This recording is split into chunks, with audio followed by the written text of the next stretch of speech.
Got to work on your clap game, dude. This is how I welcome you home with a sad ass clap. I mean, I'll take it over an aggressive ass clap.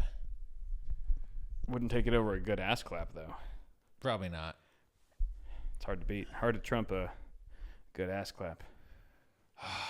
Even the word Trump has been ruined. You're right. The second I said it, I was like, ooh, poor choice of words. Now it just completely sucks out the rest of that sentence. Like, you don't even pay attention to what was being said. You're just like, I hate It Trump. used to be you could be like a Trump card, and that's like, oh yeah, badass. And Yeah.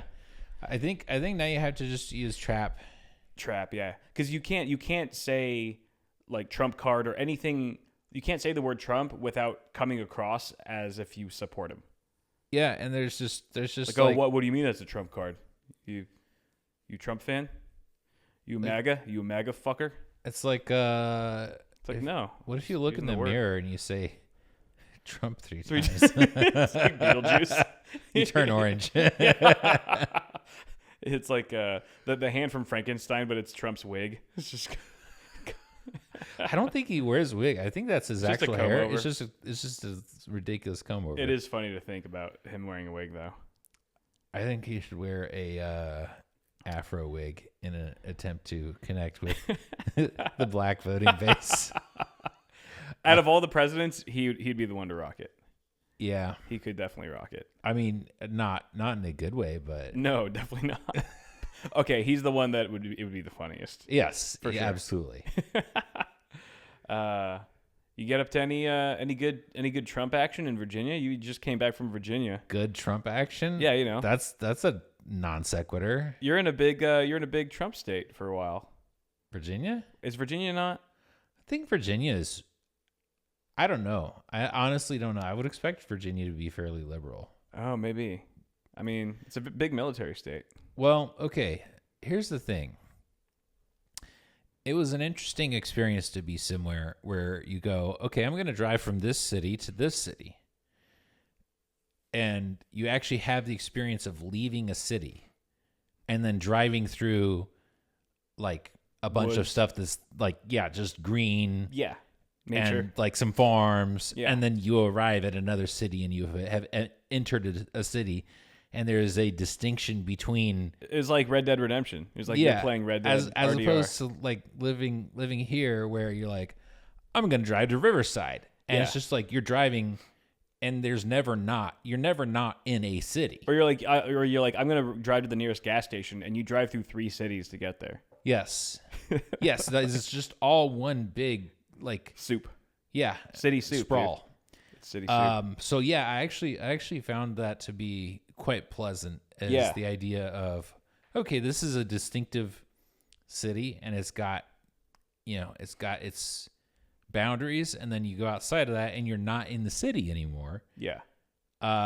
There's a lot of nature around. There's some cows, and a lot of green stuff. yeah. I found that quite enjoyable. I remember just driving through the Virginia woods years back when I was actually visiting my ex's sister who lived there, and we were just driving to like her, I guess one of their cousins' like friends' work or whatever. He worked at a brewery. It was like across town, so we had to like literally drive through the wilderness to get to this brewery. There's like little microbrewery. I'm like looking around, and there's like just mansion. There were just mansions in the middle of the woods, like perfectly cast for like a horror film.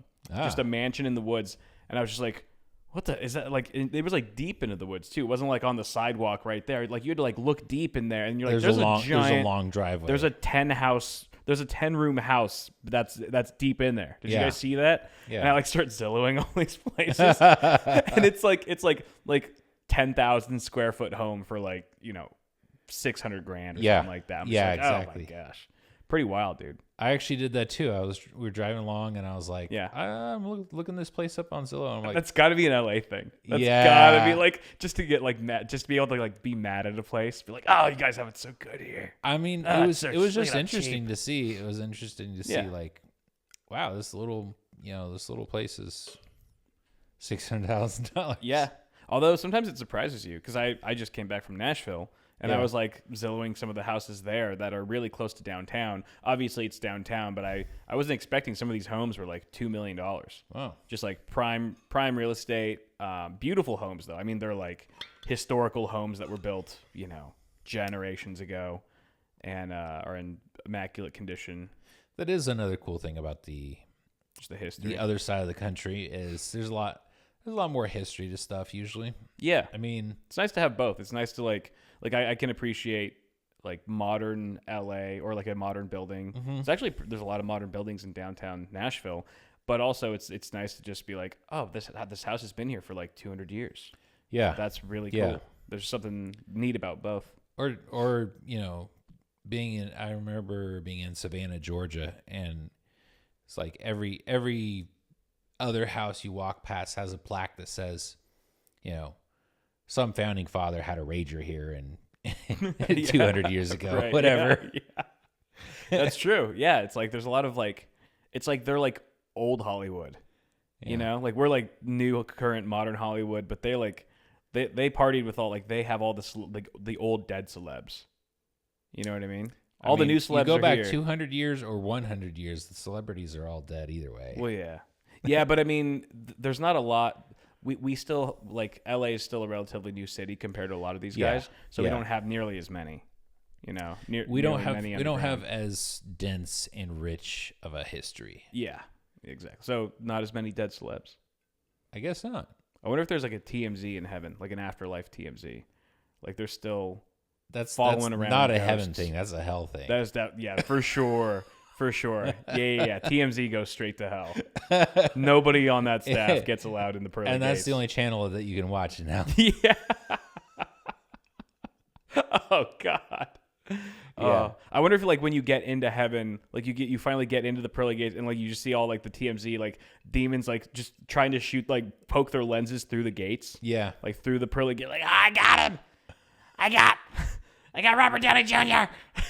Just go, Satan's gonna love this one, and just go straight back down. Yeah. That's probably what it's like. That's probably it. I saw a celebrity in Virginia. Yes. Really? A dead one? No, alive. Oh. Actually, it was in DC. Oh, who was it? It was Bryan Cranston. You did not see Bryan Cranston. I did. I have a picture. Really? Yes. Did you talk to him at all? No, he was in a car in a parade. Oh, okay. He was at a parade. So yeah. He was supposed to be there. It wasn't like you ran into him at a grocery I don't think store. he gate crashed it. Oh, it was a pride parade? No, it was a Memorial Day parade. Oh, I thought you said gay crash, and I was like, oh, he gay crashed the gay like a pride parade. I got those. Gay crashing words. is the new trend. I'm straight, but I'm gonna get into this gay party. Anyone can gay crash. I'm not gonna. I think everyone has a right to gay crash. Yeah. So he was gate crashing, or was not gate crashing? No, he was just at a parade. He was in a car in a parade. In a car that was part of the parade. Yeah. Nice. Yeah. How close were you to him? I don't know, 100 feet. It's pretty cool. Did you know he was going to be there, or just randomly? I think I heard it mentioned, and then Mike was like, "Oh, I saw Bryan Cranston," and I was like, "You did?" And I was taking a video of the parade while we were there. Yeah. So I scrubbed through the footage and I found, oh yeah, that's Bryan Cranston. Didn't he? He showed up to Comic-Con the year I think I went, but he dressed up as Walter White and had the mask on. Oh, I remember hearing. Right? About that. I think that was. He definitely he had a really high quality Walter White mask. Yeah. And just walked around as that's got to be so fun. That's the part of celebrity that I think would be the best. Yes. Just blowing people's minds in that way, just playfully trolling with them, and then seeing that become a headline, your epic troll, it goes viral. That's so fun. It's super low effort. Yeah. But it's super high payoff. Right, exactly. Just because of who you are. Yeah. That's got to be fun. Absolutely. Making some people's days. Absolutely. Damn. If I was I ran into somebody, I was like, damn, that's a really good Bryan Cranston cosplay, and then they take off their mask and it's just Bryan Cranston. I'm like, dude, bro, I'd be like, that's an even better quality mask. Yeah. You're full of surprises. Yeah. No, that would be cool. But I did not see. I saw some other celebrity whose name I don't remember. I just know they were a celebrity. Was it like a Breaking Bad themed car that he was in, or No, was it just he was like hanging out with some veterans. Oh, okay. Yeah, I didn't stay for the whole parade. It was like a 2-hour parade. Yeah. But I saw some vets, and then there was like, Army, Marines, Air Force, Navy, Space Force, Coast Guard, I think all. This sounds exactly like the type of parade that you'd find in DC. Oh yeah. Yeah. And it was just serendipitous timing that it happened to be Memorial Day. Yeah. And it I was. guess that makes sense though. It was a really. It was a valuable experience. It's interesting because Memorial Day is it's not like a celebrate holiday. It's it's like a remember and honor kind of sobering. holiday. It's a bit somber, yeah. Exactly. And it was quite a valuable experience. Yeah. Everyone's just there to just pay respects. You would think that, but there were a lot of people who were just like, woo! And getting shit-faced? Yeah, there was or not shit-faced, but just like... Just more in the party mindset. Yeah, and then at some of the different like war memorials, there was like, a lot of people just like I don't know. Yeah. It feels like it's in bad taste to let your kids run around and scream and... Right, yeah, exactly. When you're supposed to be... at a war memorial. Right, when you're honoring dead soldiers. Yeah. It's like just you're like letting the kids run around. It's like there wasn't a ton of that. For the most part, it seemed pretty respectful. But I will say though, I'll let kids run around at my funeral. Like I don't care. Like when people are honoring me, when I'm gone. When you think they're gonna honor you? When I've got 10,000 people listening to my obituary as the priest goes up there. I want little kids to feel free to run around. I want them to dance around my grave. Do you want them to fall in on accident? That'd be cool too. Bring a couple of them with me. Yeah. Escort me to the pearly gates. Have an entourage of little kids. Be pretty dope. Just that's a Egyptian tradition. It's like, you have somebody, some big wig die. You kill all their servants. Right. Send them along because they're going to need servants in the afterlife. That's right. I think a lot of cultures did that. Like I know Vikings did that too. Oh, is that show historically accurate? I think it's about as like accurate as like the first page, like the front page of any Google search. You know what I mean? It's like the writers probably were like, what happened in Valhalla? Like what did Vikings do? And whatever the first page of Google had, they're like, let's just write that into the show. Okay. It's about that. It's about that accurate. Okay. Yeah. So you finished Vikings? No. You know what's crazy is like there's 6 seasons, I think. There's 6 seasons? Man, you got to work out more. Dude, I know. I've been slacking. I've been busy. But the first 4 seasons, I think, first 3 seasons are like 10 episodes each. And then seasons 4, 5, and 6 are like 25 episodes each. That's just chunky. Shoot up. I guess maybe they just like were like they had extra budget or something, but they only were approved for a certain amount. I don't know why. There's not a lot of shows that give you 25 episodes per season. It was nuts, especially when the first few were just 10 episodes. So now I'm like, I'm like way further away from finishing it than I thought I was. Okay, because you were expecting 10 per season. Yeah. So now now you're in the thick of it. I am. You're just surrounded by beards and sweat and blood and Yeah, and my Viking history knowledge is just shooting up. I'm just an expert on Vikings now. Are you now? Are you an expert on Vikings through the lens of Hollywood? Yeah, the pretty boy Vikings, like all the Vikings. It's like you have to cut it both ways. It's like I always roll my eyes when it's like a war movie and it's like the most badass chick is like fucking Charlize Theron or like some smoking hot mom. I'm like, okay, but also is like the most badass guy in the Viking bunch like fucking Chris Hemsworth? No, it's not. It should be. It should be. Magic Mike, get up there, dude. Dude, I saw Did you see Furiosa? I know you've been busy. No, I want to. I'm curious to get your take on it. Okay, you Without will. saying a damn thing till you watch it. But yeah, saw that over the weekend. Oh yeah, that does have Chris Hemsworth in it. Does have the Hemsworth. As the villain. I'm pretty stoked to see that. For sure. Because Fury Road was pretty baller. Yeah. Dude, Fury Road rocks. I made Mel watch Fury Road for the first time the day before we saw Furiosa. How'd that work out? She loved it. Nice. She was like, dude, this movie is amazing. Really? I was like, fuck yeah. Nice. Yeah. Nice. Knew you had good taste. Did Junkie XL do the soundtrack for Furiosa as well? I don't know. I don't know anything. He did the first one? Yeah. Is that an artist? A single artist? I don't know. But I would say the music sounded very similar. Okay. They didn't, you know what? This isn't a spoiler, but they didn't have Guitar Guy in it as much. Yeah, that's understandable. I think he got kind of smashed or something at one point. Well, they had him in there for like a split second or something. Okay. Maybe it was a new guitar guy. It was his protege, but I would have liked to see him more. But yeah, dude, fucking, oh my God. Yeah, Nashville was a trip, dude.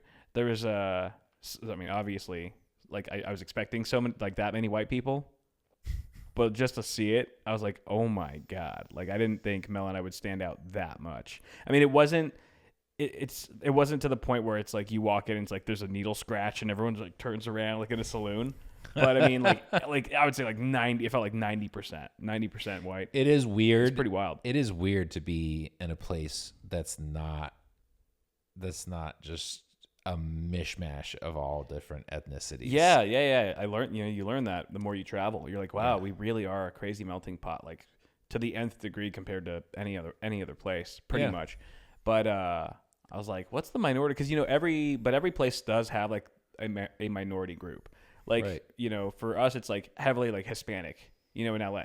Obviously, we're close to the border and stuff. Dude, what? I'm a minority. You're a minority. Yeah, for sure. I mean, so am I. Here, I am a minority. I look like the majority, but I'm definitely a minority. It's true. But it's like, But it doesn't bother me. I like to be surrounded with diversity. It feels off to me. Right. When I was in a small town in Indiana and it was just all white people, and I was just like, this is uncomfortable. I find this just weird. On a subliminal level. It's wild to think that like even though you're the exact same race as them, like you could still feel so out of place. You could feel even more out of place than, let's say, like a black guy who lives there. Possibly, yeah. You know what I mean? I don't know. Like used to it. You know what I mean? Just my expectation is like people are naturally a mix. So when I'm around a very homogenous, whatever ethnic group, right? I'm just like, but there's people missing. Where is everybody? But you know what's weird is that I don't get that way in Asia. Okay, that's probably a thing. You know what I mean? Like it's weird, or I don't know. It's like, do you just feel like you're in Koreatown the whole time? Maybe it's because I mean, it could be. I think it's maybe just because in Asia you expect it, I guess. Yeah, that's true. You know what I mean? That's true. You do, and at least it's a different language. It's a different country. It's a different language, different country. So things are going to be different. Right. But when you're in the US of A and you're just like, where's my diversity? Right. That's what throws me. I mean, so I can see that. And then that's when you like sort of like go, like when you see all like the hate crime shit or just like Karens, yelling at Mexicans online, and you're like, what? I don't understand that, because they're everywhere. They're just part of our lives. And you go to a place like Philadelphia, and you're like, oh no, they barely have them here. There's like they're like 1 in a million. You know what I mean? So of course these people are just like freaking out when they see like someone who's a shade darker. You know what I mean? They don't look like me. I'm freaking out. Like utters something out of their mouth other than English. Yeah. It's like we hear it. Like, how many languages and accents do you hear a day in LA? It's crazy. You're in America. Speak American. Right. Yeah. They don't even know, dude. They have no idea how to do it. I don't know. I felt I didn't feel like super in my travels in Virginia and DC. I didn't feel super out of place. It was typically a pretty good mix. The thing is, like, everyone there was friendly. Like, I never once felt out of place. It was just strange seeing that many white people and not really much else. There's black people there too. It is a weird thing. It's just kind of jarring. You're like, oh wow, it's almost like, yeah, you almost like, I don't know, like look at yourself, like, oh, like how different do I look? How much do I stand out in this environment right now? I think. Did you feel like you were standing out a little bit? No, not really, because like I said, like no one really seemed to pay us any mind. Like no one cared. Yeah. You know what I mean? So like everyone was very friendly that we interacted with, like all the Uber drivers and whatever. Everyone we talked to, super chill. Never felt like. I think there was one night Mel said that she was like waiting at the bar for like service, and this older bartender lady was just like talking to her friend the whole time, kind of ignoring her. And then the second a white customer walked up, like the bartender just immediately served her. Oh. But, you know, I mean, hard to know if it was like any kind of weird shit going on or if she just didn't notice Mel. With stuff like that, Also quiet. Sometimes she's just like right next to you. You don't even see her. She is a little stealthy sometimes. Yeah, she's ninja. Long line of ninjas in her family. I don't know. I don't have a lot of experience, but it seems like that's the kind of situation where you probably want to trust your gut. Yeah, for sure. I mean, outside of that, though, it was pretty chill. There's a lot of, listen to a lot of country music. Dude. Dude, I learned something about country music, though. What'd you learn? I learned that it's just a bunch of white guys, or whoever it is. Country singers just, they brag about being poor. Every country song is just bragging about how poor you are. Like, it's basically the polar opposite of rap. It's the exact opposite of rap, where instead of rapping about how rich you are, you're just bragging about. So like, they're like all the songs like have poor that and common hardworking. theme. Poor and hardworking. It'll be like, that douche bought you a diamond ring. I'm gonna buy you a piece of string. and the thing is, like, all the chicks seem to eat it up. They're like, yeah, he's broke. Like, no one told me that. No one told me that it works that way. You know what I mean? I think I would have had much more luck with the ladies if I knew that there's chicks out there. Truck. You need a pickup truck. I need a pickup truck, a guitar, and I need a little southern twang. A little southern twang. A few acres to right. I don't know, lie fallow. And some ripped jeans from, not manufactured rips, but just, from the tractor work. Oh yeah, and mud on your truck. Mud on your truck. Yep. Mud and a beer. And some boots. You need some boots, and you need to be drinking Jack or an old Michelob Ultra at all times. Dude, you should go on a like find your inner cowboy quest. I think I just did. I think Nashville unlocked something in me, dude. I kind of like country now. I'm not like, oh my God, guys, country's actually really great. But like, if it comes on, I'm like, I can appreciate it. We went to the Grand Ole Opry, which is the longest running live radio show, and sat in a giant auditorium full of old white people, and it felt like Sunday Mass. They were like, praise God, but it was just like, but the talent that they had on stage every 15 minutes, cycling out act after act, was phenomenal. It was just like, the tickets weren't even that much, and we were just getting like some crazy talent on stage, and it was all, country or country-ish, country adjacent. Yeah. And like seeing it live, I mean, I look at country music or like music in general like sports. I like it way more live than I do elsewhere. Yeah. But it does give you a little bit of more appreciation for it. It's like, yeah. I guess I could stand that, because I cannot muster very much appreciation at all for country music. It just has never been my favorite. A thing. Yeah. I can just tolerate it now. I'm like, oh, okay. And there's some songs that I'm like, there's actually a pretty catchy song. Some of it is catchy. Some of it is just like too country, where I'm just like, oh God, this is super cringe, and I'm not white enough for this. I'm not white or poor enough for this. You can't relate. I just can't relate. It's not for me. Yeah.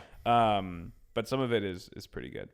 But dude, I forgot you were going down there. Yeah, it was pretty cool. It was nice. Did you have any hot chicken? Yes, we did. Yeah, we went to Hattie B's. Hattie B's is like the spot. Okay, there's like a notable place, dude. Yeah, we actually got a bit of an origin story. So there's two big hot chicken places in Nashville, Hattie B's and Prince's. Okay, Prince's was the original, and the story goes, we actually heard this story from an Uber driver, and later looked it up online. Turns out it's plausibly true. Our Uber driver was like, so basically the way that hot chicken became a thing was that Prince, whatever his name was, something, I think Prince is his last name or whatever. He was, in a relationship, he was married to his wife and started cheating on her. She caught on, and she would always make him chicken sandwiches. And one day he's like, "Hey, honey, can you make me a chicken sandwich?" And she goes, "Oh, I'll make you a chicken sandwich." And she made it hot as fuck, like just over seasoned, just like all the cayenne. Yeah. And gave it to him, and he loved it.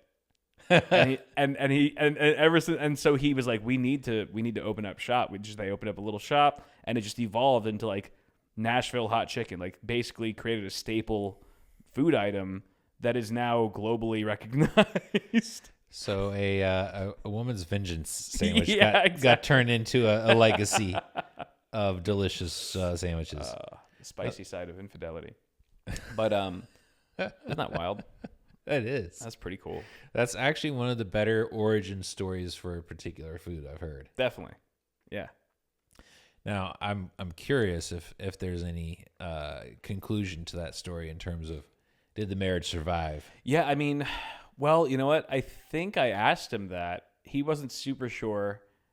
But I mean, I would also think that if like you started a business based on that, and like that was your story, like that almost kind of, and it succeeds and just blows up. I have a feeling that kind of helps your chances a little bit, like rekindle something. You know what I mean? Like, hey, there was some shit that we had, but there was a silver lining to it. It was a sign from God. It was Lord baby Jesus on our side. That's how they all say. They actually do sound like that. There, they all say y'all. Y'all have a good trip. Did you catch a little bit of an accent? Did I catch it? Did it nick me? Yeah, that happens sometimes when you spend like some time with people with a strong accent. And it doesn't even have to be super long. It yeah, could be, a month or something like that. No, it didn't nick me. You haven't said y'all since you came back? No. It's funny because I say y'all at the end of my videos, like my YouTube videos. I'm like, see y'all in the next video or whatever. But I don't say it with that twang. It's different with the southern twang. Yeah. But no, I didn't catch myself saying it. We actually didn't talk to too many people other than like Lyft drivers, other than taxi drivers. Mm-hmm. We didn't really talk to anyone. It would have been cool to talk to more people, but yeah, it was fine. Just went places and saw stuff. And went did places. Things. Yep. Yeah. It was cool. It was cool, man. I was stoked. I did have a little bit of a disappointment, but overall it was good. Like, what was the do you care to share? Yeah. So it's been about at least 20 years since I was in our nation's capital. And it was very cool to go back and be like, oh, yeah, I remember that. That's Washington Monument. Wow, that's still big as hell. It's like, there's some things where you're like, you see it as a kid and then you see it as an adult. And you're like, I don't remember. Right. Yeah, I remember it being a lot bigger. But the Washington Monument is like, nope, I'm still fucking big. Nice. That's cool. But holds up. I went to the Air and Space Museum today and I was very disappointed because it's under renovation, so like half of it is closed. That sucks. And the half that I remember I really enjoyed was the half with all the space stuff. Yeah. Like that's half the museum. It's lunar air lander, and space. Yeah, and and like ICBMs and all that stuff. Oh man, that stuff's cool. And all they had was the air stuff. And I was just like, Low okay, cool. I mean, like I'll take a look at a turbine and enjoy that. And sure. Walk through an old Pan Am or whatever airframe and check it out. But I was there for the space, man. For sure. Yeah, that's a bummer. They should have told you that. They didn't tell you that beforehand. Like I knew it was going through renovations. I didn't realize it's half of all the space stuff. That so much stuff was closed. Yeah. But it's the way the cookie crumbles sometimes, Yeah. When you travel. I'm trying to think if anything went wrong for our trip.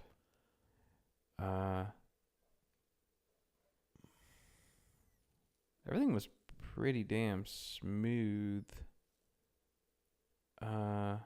We missed a tour. We missed a tour because I took us to the wrong place.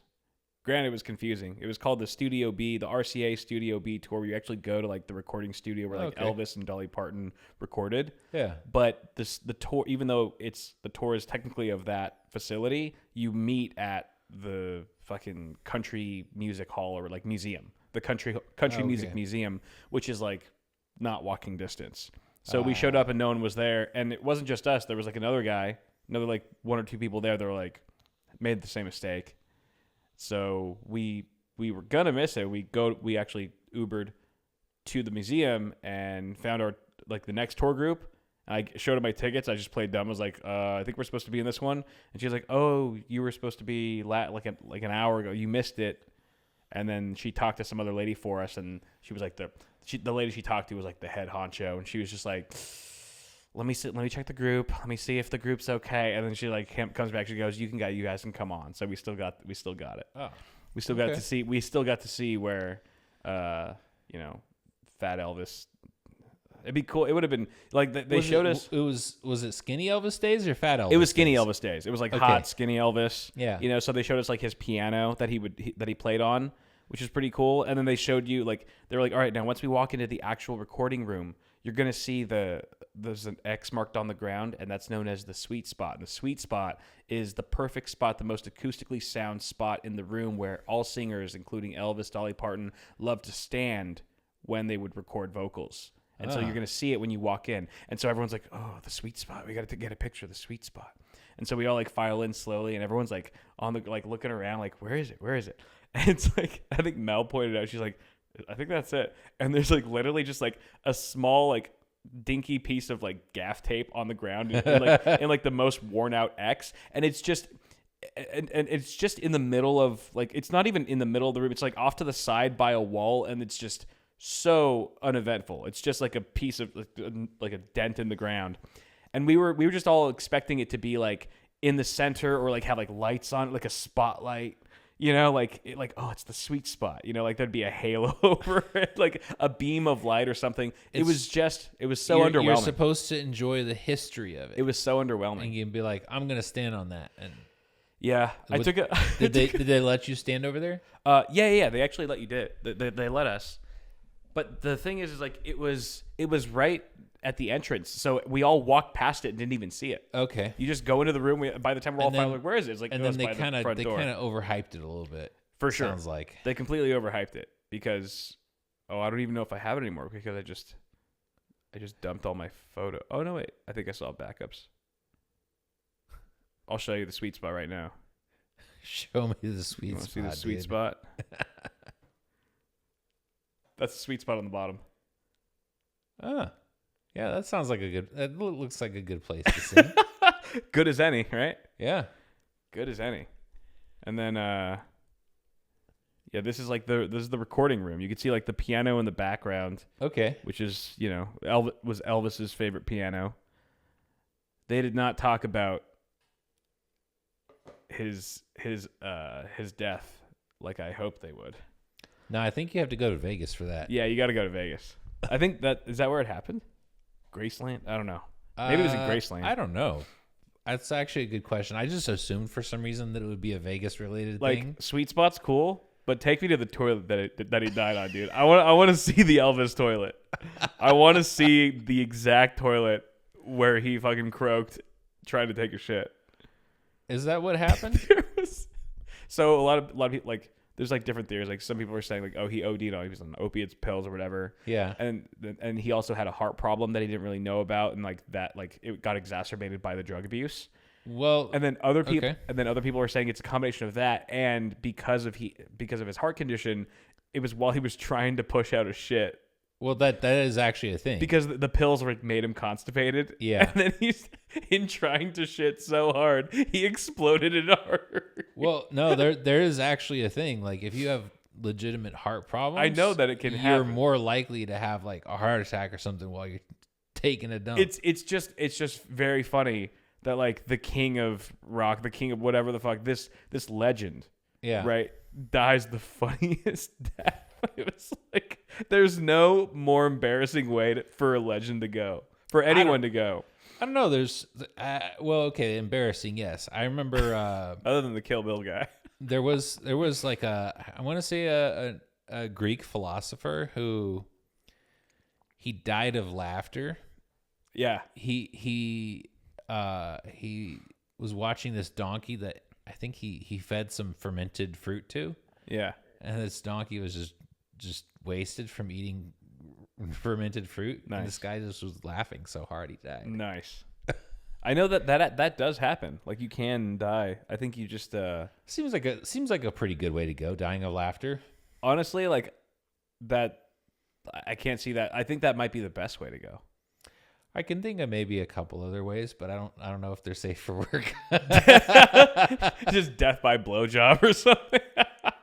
Like, I came 28 times in 5 hours, and like my last load. My heart could not take it. This load was my last. Yeah. My heart had to blow at some point as well.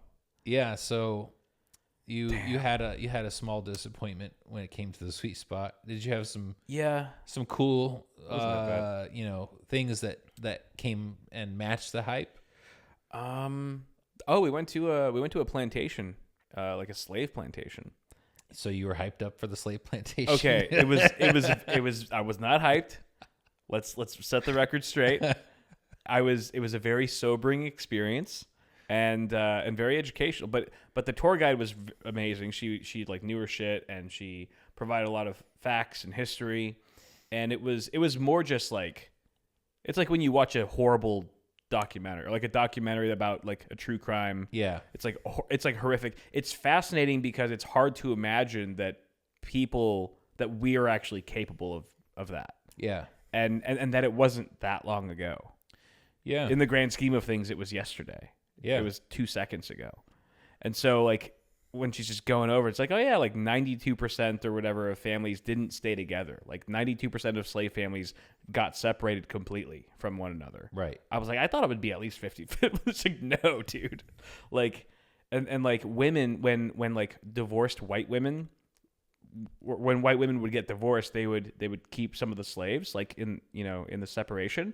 But because all the assets, all like the land went to the men, and the women didn't really have land to be governed or to be worked on, they would just lease out slaves. They would lease their slaves out and just collect passive income.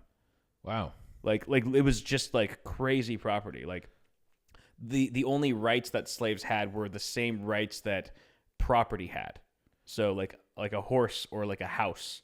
Like they had the same rights as a house. Basically, like you can't steal them. You can't steal somebody else's slave. So you have to have an insurance policy, and if somebody crashes into it, then you get paid out. Yeah, I should have asked about slave insurance, but I felt like that would have, like, I don't know. I felt like I didn't want to. I was scared to ask any questions. So literal property, like turning humans into property. Yeah, you would have to have insurance. Bananas. Yeah, it was nuts, dude. And they had like the original living quarters for some of the slaves that were on the property. I mean, this plantation we were on, it was some rich bougie white family. It was primarily a horse racing. It was like a horse training plantation. Some of them are just farming. This had farming, and primarily like they would breed and train horses. Okay. A lot of the slaves' jobs, the skilled slaves would train the horses, feed the horses, whatever, like blacksmiths to like make their horseshoes and shit like that. Mm-hmm. And so it was a huge plantation. I think they owned over 130 slaves for this one plantation. And they showed us the living quarters that were still fully intact. I was like, is this all original? I was like, yep, hasn't been touched, hasn't been renovated. We haven't touched up anything. And it's just like these small little log cabins, tiny rooms, even tinier beds. I mean, people were tinier back then, but still looked very small. And that was nice. Like those slaves were pimped out as far as pimping out slaves goes. Like, as in they were pampered. That's pampering, dude, because you had like a roof over your head, it was enclosed, safe, relatively safe from the elements. Like a lot of slaves, it was just completely at the whim of the owner. Like depending on your owner, you either had that or you had something else. Some slaves were just they just like sleep in the dirt outside. Not even a tent. Oh, dude, no. Tent was like a luxury for sure. Wow. Andrew Jackson. We went to Andrew Jackson's Hermitage. That was interesting because that's a plantation. He owned slaves. Yeah. Shout out the American presidents. He had an interesting approach. He had his go-to slave, his number one slave would sleep in his room on the floor next to his bed. Wow. Apparently. Yeah, so That's a wild move. I went to They're all wild Monticello, Yeah. which is Thomas Jefferson's place. And Yeah. it's wild because he was one of the founding fathers, and he wrote, Constitution. all men are created equal. Yeah, dude. But he owned over 600 slaves. Yeah. Like insane. over the course of a lifetime. his lifetime. Yeah. Sure. Yeah.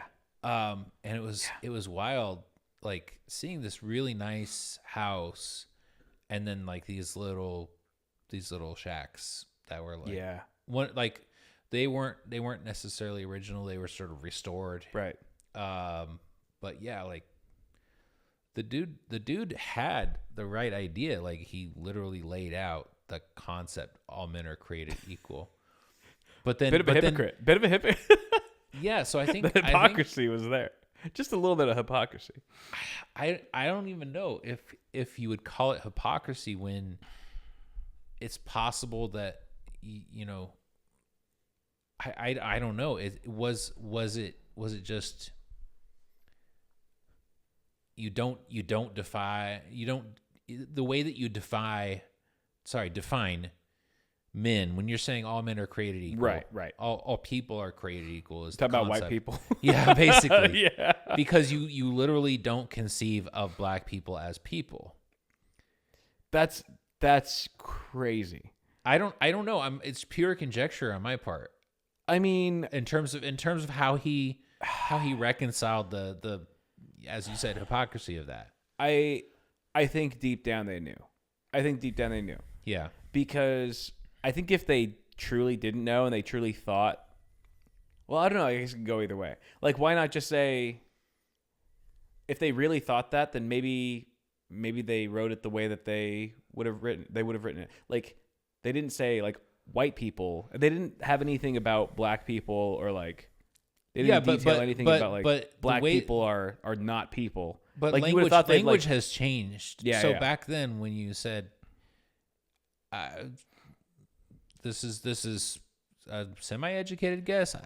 Back then when you wrote all men, Yeah. blah blah blah blah blah, Right. there was sort of the understanding, the subtext Yeah. that you were referring to white men, Right. and not just saying all men as in mankind. Right. It was almost like just the U.S. Like, obviously what is this? This is the U.S. Constitution.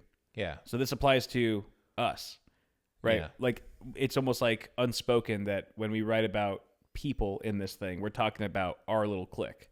Yeah. Anyone I don't outside know. of that, I mean, it's crazy. But I mean, we watched like a little, during the tour, there was like a little movie that they played, and there's like some documentarists or whatever, like, historians talking, like, was Andrew Jackson a good man? Did he treat his slaves well? And they're like, well, it has been said in many memoirs that he did treat his slaves well, but not well enough to free them. Yeah, because they were still enslaved. Dude, one of the wildest things I heard on the other plantation tour that we did was that this. How many plantations we did did you two? tour? Well, we just did. Yeah, Andrew Jackson's in this other one, because they had wine tasting too, which was a nice bonus. Okay. Which you definitely needed some booze after that sobering tour. But one of the wildest facts was that this plantation, this estate had guest rooms. It had a few guest rooms, where like people of wealth, people of power would come and stay over whenever. But they specifically put the guest rooms overlooking the fields, all of the fields where the slaves would work, and also where their living quarters were, basically to flex. Basically, just like as show a off display their of wealth. assets. The more slaves you had, the more people you could afford to operate, whatever. It was a show of wealth. Uh-huh. So they specifically put their guest rooms with the only windows in the rooms facing where the slaves would work. Yeah, the fields. Isn't that fucking crazy? It is. Like I mean, just to put another mark as to like how much these people were just treated as property. Like, that's like showing off. Like, it's like, oh, like, I'm just gonna position Ian's room facing my Audi.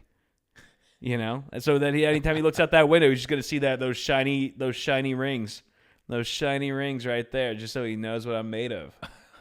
It's fucking crazy, dude. So crazy. I wish I had visited more museums. I only visited the Air and Space Museum, and that was kind of a bit of a disappointment. Yeah. But the other one that I visited that I thought was really cool was the Museum of African American History and Culture. That one, that's like out of all the different Smithsonian, museums, that's like the newest one. Yeah.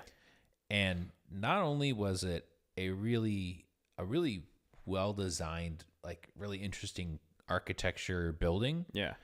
But it was just chock full of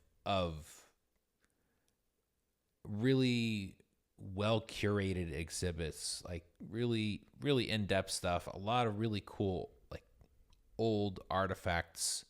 They had Uhura's costume from Star Trek. Yeah. They had the Black Panther too. The right? Black Panther, that photo. like on loan from Warner Brothers. Yeah. But they had the way that it was structured was like, so Mike and I went, and they have timed groups, so like every hour they let in a group of people. Yeah. We went in like right when it was opening, and we were like, okay, well everybody's just coming in, they're milling around, so we're gonna go up to, there was like four different story floors. So we went up, we were like, okay, well, if we go up to the top and then work our way down, there should be less people like, just milling around. Right. And it was really interesting because we started at the top, which was a lot of like more modern cultural stuff, like especially focused around like music. Yeah. And then it was huge. And then we moved down to the next one, and it was like sports. It was a whole mix, but like the role that African Americans have played in our country's history in terms of sports, in terms of their service in the military, and and then the next floor down was just like the ground floor, and then we went to like basically the basement, and then it was wild because that basically took you to just a timeline of African Americans through U.S. history, all the way from like the beginning. Yeah. And as you're walking, as you're moving through it, you're kind of walking up ramps. You're moving up, and you're going through like the civil rights movement and stuff. So your guys' experience was just like watching black people get more and more enslaved, like because you guys started at the current time. Yeah, we basically backwards. started back at like in time. Okay, we basically got like, okay, here's all the like really interesting contemporary. Just got more depressing. It got really depressing. The further you went, the lower you went. Yeah. Down each level was like, God, this is getting dark, dude. Well, it's supposed to get more hopeful. Like the top. It's ordered that way. Were both really, I would say uplifting and interesting. Yeah. So, if you go to that museum, I would recommend starting at the bottom and working your way up, because it's not just like a metaphor; it's a literal thing. Yeah, right. And it really, I think it really is. You gotta. It's meant to be kind of experienced that way. I mean, try watching a movie backwards. Yeah, just like that's not gonna leave you with a good feeling. Yeah, like spending an hour looking at all this really cool, all this really cool history of African Americans in more contemporary times, and then going to like the darkest. Yeah. Like, yeah, these are timbers from one of the ships that brought slaves over. Yeah, for sure. And then working through the whole struggle. like through history, right, of gaining freedom, gaining rights, right, fighting for all that every step of the way, man. And then going, okay, well, now we're done with the museum. We saw all the cool stuff first, and then went through the not so cool stuff, the darkness. Yeah, you and Mike are just like looking at the tour guide like, yeah, sorry, we're pussies. We're not gonna do that. It was a self-guided thing. Want the nice stuff. Oh, that's cool. Like, I mean, I can't even imagine. Like, you can't even imagine, because like, no.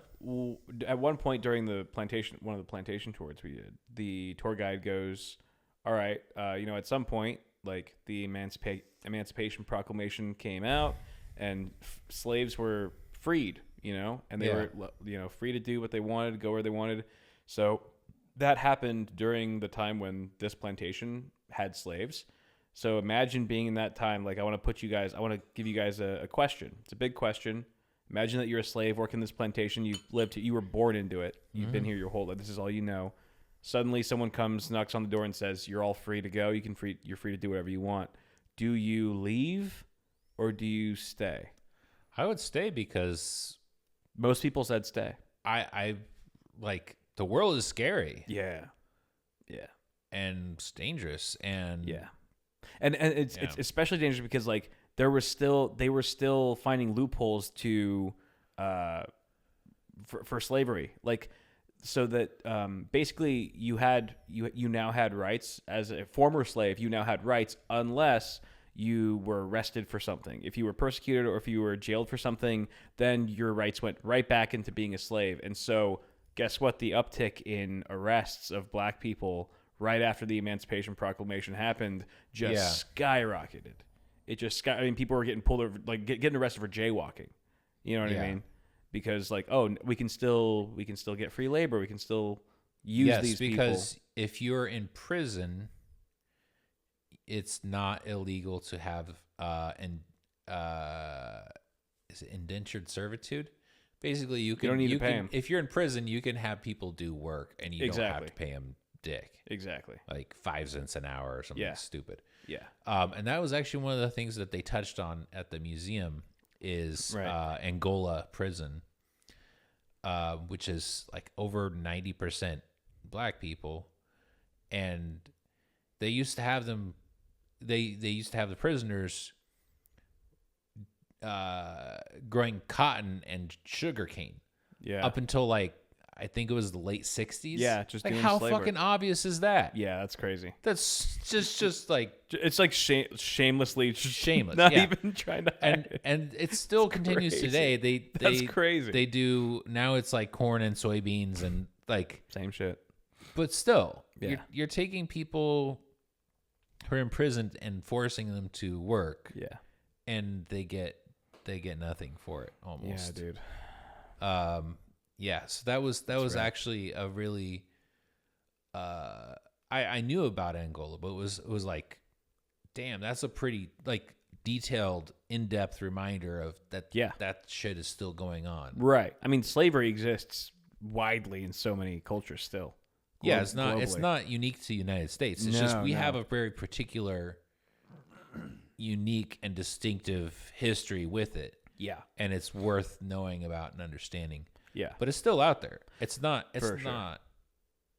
like the country, like the U.S. is the only country that's ever had slavery. Yeah, dude. That's why I'm like, my opinion about rap music changed after those tours, because like part of me would be like, why do they just constantly, like, why is rap music, especially like top 40 whatever radio music, like radio rap, like they're always just like bragging about how rich they are, like how much money they have, and then like after those tours, I'm like, dude, fucking, you should fucking talk about, like, look at what you came from and where you're at now. Mm-hmm. Like, you have every right. Like, I'm just gonna shut the fuck up. You go off, king. Yeah. Like, go off, queen. Like, just like fucking inspire people to want, dude, more and better for themselves. Yeah. It's like, okay, maybe they weren't slaves, but maybe their great grandparents were. You know what I mean? It wasn't that long ago. And it's like the fact that you have made an opportunity for yourself and now you're making millions. Like, dude, I'd be rapping about that shit too. It's like you're just trying to survive, you know? It'd be like if you were in the desert for 2 weeks and then you finally found like water, and you're like, oh, water, finally water. And I was like, is that all you care about? Like, it was just like, can you talk about something else? You know, I don't know, but yeah, it was a cool trip, dude. I have to tell you before our hour's up. Last story, what happened today? Okay. So I was in the dining room, which is where I have my office set up. My computer is working, and I had my headphones on. I was like editing or whatever.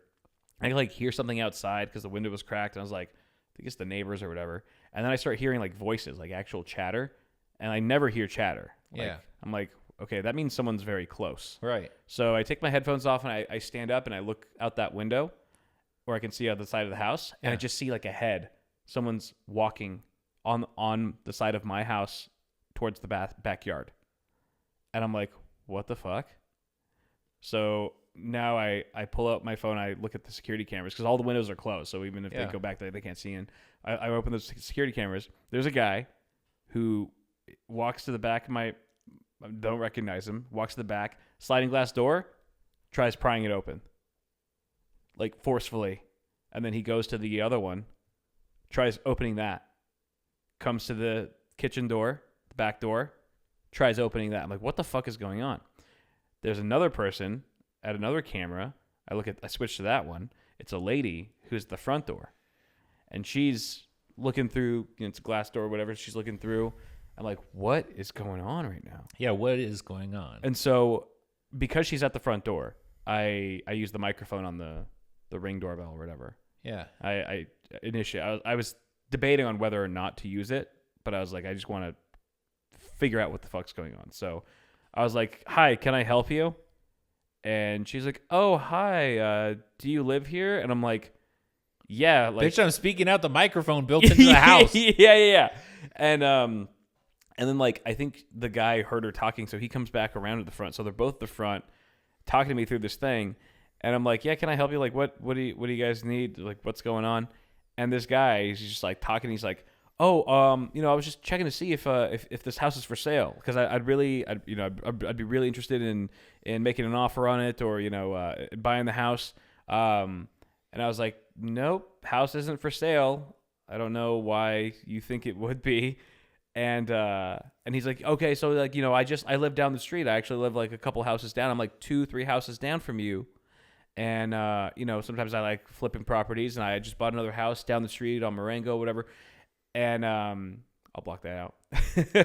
and I'm just like, okay, I've been here. I've lived here for like 4 or 5 years. I have no intention of moving anytime soon. And he's like, okay, well, just in the event that you do, can I get your contact info? I'm like, How about you get off my property? Yeah, I was trying to just, like, my mind was racing, and I was like, what's the right move here? Yeah. And I was, being very, very, careful not to give too much information, and also not come across too aggressive, because that, like, I don't know, just in the event that he is a neighbor, I just wasn't sure. I was confused. And so it is a confusing thing. And I was like, what's your name? And he tells me his name, and she tells me her name. And at this point, they've been just like going back and forth, asking me questions, and I'm just like being very vague. At this point, I've kind of like put my pants on, because I was like working at home, or whatever. I'm not like dressed to see anyone. And then I go, you know what? I'm coming out. So I just like open the door and like, oh, hi, and like whatever, we shake hands or whatever. And this guy is like, he's a big talker. Like, he's just talks a lot, loud, and not like friendly, but also just kind of like I told him, I was like, he's like, oh, I just I told him, I was like, I've lived here for like 5 years. He's like, oh, I've been here since 91. Like, it was almost like he was trying to like one up me or something. I was like, okay, if you want to make this a contest, that's fine. But he was just like, oh, I flip houses sometimes, and I just got another house down the street. I'm like, that's great. And he's like, yeah, I live like 3 houses down. I'm like, I've never seen this guy in my life. Yeah. Like, I know what a lot of the neighbors around here look like. I've never seen him. So I'm like kind of sussed out. But then he starts dropping names like of my other neighbors. Yeah, but you just gave him your name. True. So he could have gotten those names from them another way or something. But he knew, he was like, oh, I know him and him and him. And I was like, okay. And the thing is like, he was kind of iffy, but she was very normal. Like, looked super normal, was very sweet. And like kind of gave me a little bit of comfort, I think that sounds, I don't know. Is there a conclusion to this? So yeah, there a bit. So I was like, well, we started chatting a little bit. I was like, I'm not looking to sell anytime soon. Nice to meet you. We're apparently neighbors, and if I ever decide to sell one day, I will keep you in mind. And so he's like, all right. He's like, for the record though, as your neighbor, I wouldn't sell it. This is a nice neighborhood, like whatever. And so he goes away, they go away, and I'm just like, what the fuck was that? And I look at the security camera footage of when they approached the house. Yeah. And he just goes straight to the front door. I had like an Amazon package on the porch. Yeah. He looks down at it for a second, and then he just goes straight to the door.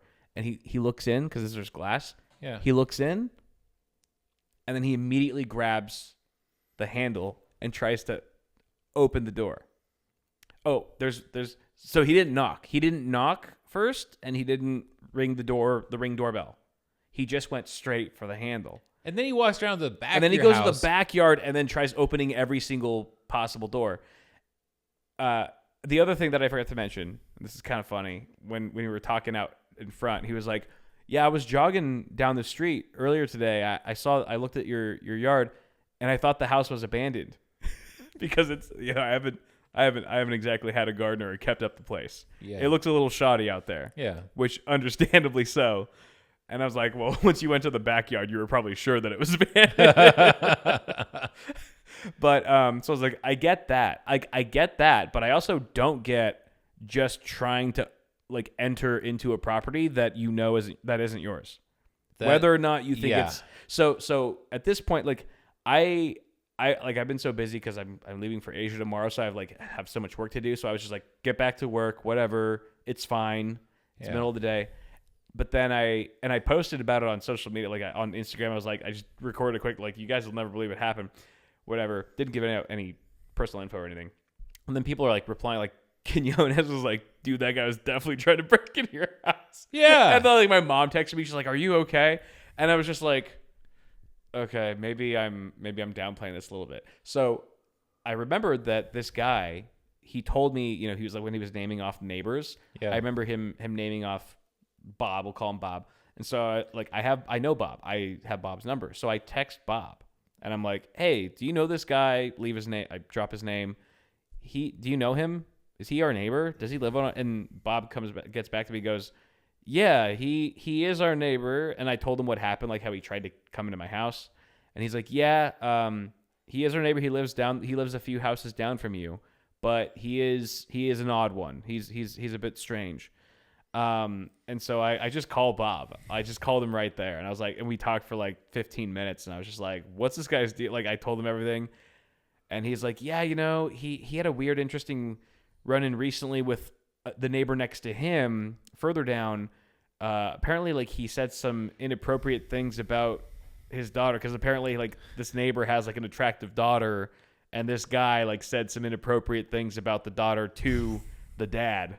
Wow. And I'm just like, oh my God. He's like, and Bob was like, he was also like, yeah, like, he's nice, but I don't really like him. He's a big talker. He just, he thinks he's all that, and he's just kind of like, I don't know. Like, I just don't like people like that. I'm like, yeah, no, I don't like people who try to break and enter into my house. So, we're on the same page. And I told him that, and I was like, look, I'm going to be out of town, but if you see anything weird, feel free to like knock on the door, because like my roommate will be there. Like, he's going to be there. Like, someone will be here at least part of the day. He's like, okay, I'll keep a lookout or whatever. So I verified that he is in fact a neighbor who lives like 3 houses down. Yeah. I verified that with another neighbor who I trust fully. Yeah. But he's also a weirdo. He's and like, who the fuck? That's mega weirdo, dude. Who the fuck doesn't even bother knocking or ringing and just goes for the handle? Like, I'll show you the video later. He's just like trying to get in. Bro. It was, dude, I immediately, like, I didn't catch that until later, but I did when I when I noticed that he was here on the property, and I was looking at the security footage, and I saw him for the first time trying to get into the house through that sliding glass door. Yeah. I immediately just walked to my room. Yeah. Where the gun's at. Yeah. And I was like, dude, I don't know what's going on right now, but I'm just going to be here in case. Yeah. Because that's what this is for. And I wasn't like freaking out. I was a little freaking out. I was like, once I saw him do this, like just walk around to the back unprompted and do this because I'm like, that's great. Like those doors could have been, sometimes they're unlocked. Yes. Sometimes I go out for like a lemon to get the lemons from the lemon tree and I forget to lock. Sometimes they're unlocked. He would have just been in my house in that moment. Yeah. Insane. Yeah, it's freaky. To me it reads as like kind of tweaker behavior. Very much so. I'm like, is this guy on something? I thought that too. And he was just very much like very energetic. But the weird thing is like not that it means anything, but the lady was just so like she could have been one of my mom's friends. She was just so like chill Laid and back. and like, kind of like attractive middle-aged lady, like took care of herself, dressed nicely, looked like a nice normal lady. And he was just like, ugh. He didn't look that fucked up or anything, but he just acted just very like, off. Just overly energetic. Yeah. And, when that energy is put towards coming into your house unannounced, it's not great. No. So it was that's freaky. why you lock your doors. Yeah, for sure. Super freaky, dude. Super freaky. So I will say, while I'm gone, please park in the driveway whenever you're here. I will, even though the trees jizz all over my car. Yeah. But it's already dirty because it's been sitting out for 2 weeks. Yeah. I mean, it might. Yeah. Either way. I mean, it's yeah. fine. No, it's probably fine either I way. got you. Yeah. Yeah, dude, that's wild. Like, I don't know. I might have just called the cops and been like, hey, this person's been trespassing on my property, trying to open my doors. Yeah. I don't want to deal with them. Right. I initially got on the speaker or whatever because I was like, this is fine. I kind of almost wanted them to know that someone might be home to like prevent them from continuing to try. And the more I talked to them, specifically the lady, the more I was like, okay, maybe they're fine, because she was just very very chill and knew the neighbors as well. But it was like one of those like trust but verify things. Like, all right, I trust them kind of, but I'm definitely going to verify this with the other neighbor. Yeah, who you got Bob's phone number. Yeah, for sure. Dude, so that's sketchy, man. very sketchy. That is Very, very sketchy. Like the fact that he is a known person in the neighborhood, and he just but like He's been here since like 90, 95 or something like that. He's been here a long ass time in that house. wow. Long ass time. But Okay. he's just wandering into people's backyards trying to open their doors. yeah. That's so crazy. That's whack. Yeah. I even asked Bob. I was like, in the time, because Bob's been here forever too, maybe longer than this guy. And I was like, have you ever seen like cops in front of his house? Because that's usually a red flag. Yeah. And he's like, no, never. Okay. He's been weird, whatever, but I've never seen any kind of serious problems like that. We've never had real problems with him. He's like, I'm sure that this was just a one-time thing, and there will be no trouble after this. But I know where you're coming from. Like, So he's had his own run-ins with this fella. yeah. Okay. He said that he got I don't know, he like caught him while he was outside taking out the trash or something, and he was like, oh yeah, and I just like had to talk to him for like 20 minutes. Okay. Bob's that could be worse. the best. Bob is the best. All right, I have a story for you. If there's time. Yeah, hit me. Okay, so Mike and I took this tour, this bike tour through DC to see some different stuff, and the weather kept forecasting rain. Mm-hmm. So we brought our rain jackets. It wasn't raining. It was like, oh, the rain's missing us. And then right as we were like on the second to the last stop of the tour, we got like a couple fat raindrops hitting the ground, and then that stopped, and I was like, okay, cool, that was it. And then all of a sudden, just a cloud burst. Oh my gosh! And there's like whole tour groups just like running to their buses and stuff. Meanwhile, I'm like fumbling around trying to get into my backpack, get the jackets out, put them on. Everybody else in the tour group is like on their bikes trying to go. I'm the last one in the line. Yeah. And it was terrifying. Terrifying? It was like riding a snowmobile in Iceland when there was a total whiteout. Oh my gosh. And everything was fogging up. My visor was fogging up. Whoa. My glasses were fogging up. My glasses were getting... Because it was humid too? Well, my breath was getting on them. Right. And it was really cold. So if I had my visor all fogged up and then I brought my visor up, my glasses were getting like snow and rain and stuff on them. Yeah, getting wet. Right. And so I could barely see, and I was just following the brake lights of the of the snowmobile in front of me. Same thing, except this time I'm riding an e-bike along the sidewalk.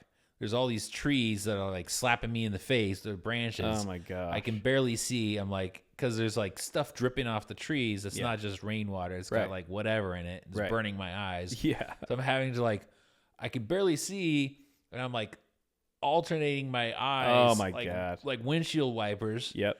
I'm like,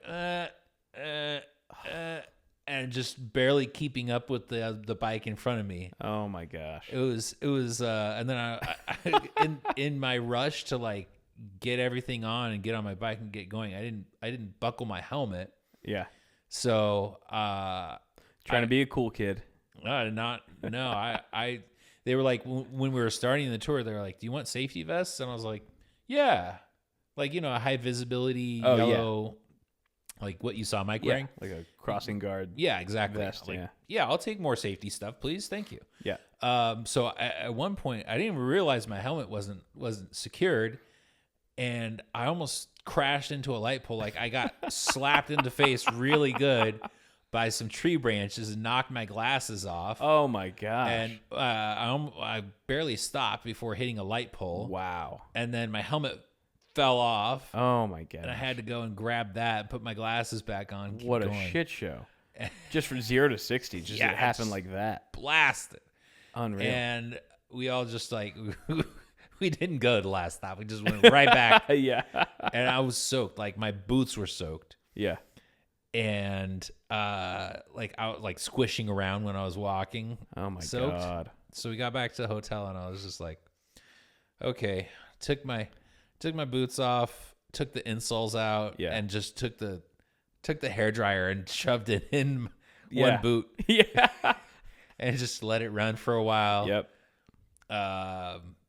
Didn't leave it, so it didn't want to catch anything on fire or melt my boot. But you had wet socks, I'm sure. Yeah. Which sucks. Wet socks are the worst when you're wearing shoes. Drenched, like my pants were just completely soaked. Crazy. I didn't have time to dry them, so I just put them. I took my wet clothing and I put it in like the hotel laundry bag. Yeah. And then I put that in my luggage so it wouldn't get everything else super wet. Right. But yeah, I had to dry my shoes out with a hairdryer. That's great. It's funny because Mel did that when we were in Yosemite not too long ago. Yeah. Like a month or two ago. She how did she get wet? It was just wet. It was just wet or whatever, and her whole entire boot was completely soaked.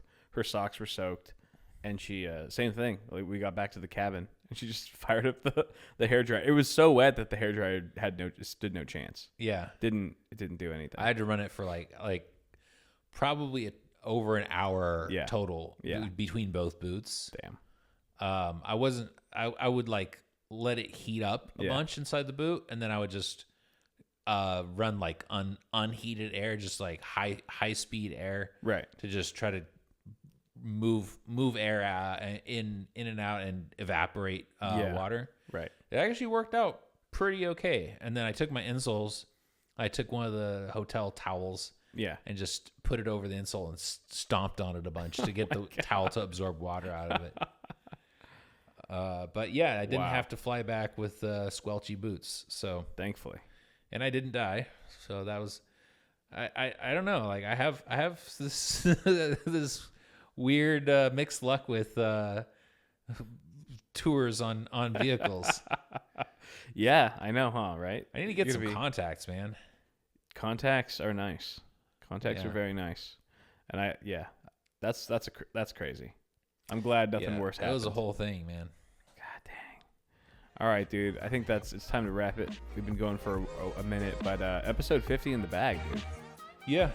I know. I was like, it's been such a crazy week with all this travel coming up and stuff. I was like, we should plan something big, something cool for 50. We were talking about that earlier, but this felt like a really strong cast. We'll just do a special. We'll do. You know what? We'll make it big for 100. Yeah. Okay. Yeah. Works for me. For sure. Thank you guys for watching. We'll see you guys next time.